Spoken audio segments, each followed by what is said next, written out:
ரியோவில் தங்கப்பதக்கம் வென்ற மாரியப்பன் அடுத்த பாராலிம்பிக் போட்டியில் நிச்சயம் உலக சாதனை படைப்பார் என்று அவரது பயிற்சியாளர் இளம்வழுதி நம்பிக்கை தெரிவித்துள்ளார். அவருடன் சேலம் செய்தியாளர் ரியாஸ் நடத்திய கலந்துரையாடலை இப்போது பார்க்கலாம். சேலம் மாவட்டம் பெரியவடுகம்பட்டியைச் சேர்ந்த விளையாட்டு வீரரான மாரியப்பன் தங்கவேல் தற்போது உலக அளவில் தங்கப்பதக்கம் என்று திரும்பி பார்த்துள்ளார்.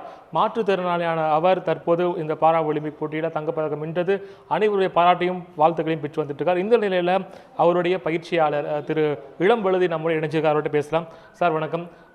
நியூஸ் 7 தொலைக்காட்சி சார்பாக உங்களுக்கு உங்களுடைய வாழ்த்துக்களை தெரிவிச்சுக்கிறோம். உங்களுடைய ஒரு மாணவன் தற்போது உலக அளவில் பேசப்படுற அளவில் ஒரு மாணவன் உருவாக்கிங்க, அதை எப்படி பார்க்குறீங்க?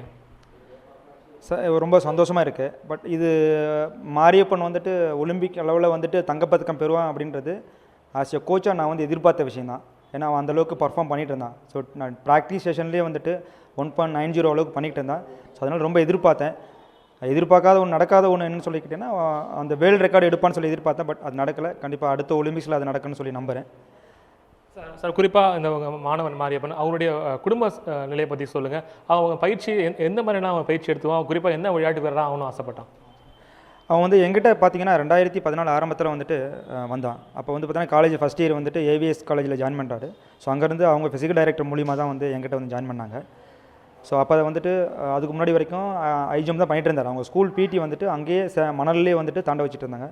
அப்போ பார்த்தீங்கன்னா அவர் 1.74 மீட்டர்ஸ் தாண்டிட்டு இருந்தார். அப்போ வந்துட்டு பெல்லின்ற ஒரு டெக்னிக்ஸ் பண்ணிட்டு இருந்தார். ஸோ அந்த டெக்னிக்ஸ் இங்கே வந்த பிறகு மாற்றிட்டு ஃபாஸ்ட் படி ஃப்ளாப் அப்படின்னு டெக்னிக் சேஞ்ச் பண்ணேன். ஸோ அதுக்கப்புறம் தான் அவரோட பர்ஃபார்மன்ஸ் வந்து இம்ப்ரூவ் ஆச்சு. ஸோ லாஸ்ட் ஒரு 2.5-3 இயர்ஸாக வந்துட்டு அந்த டெக்னிக்ஸில் ஒர்க் பண்ணதுனால தான் இன்றைக்கி வந்துட்டு ஒரு உலகத்தரம் வாய்ந்த பர்ஃபார்மன்ஸ் வந்து நமக்கு கிடைச்சி.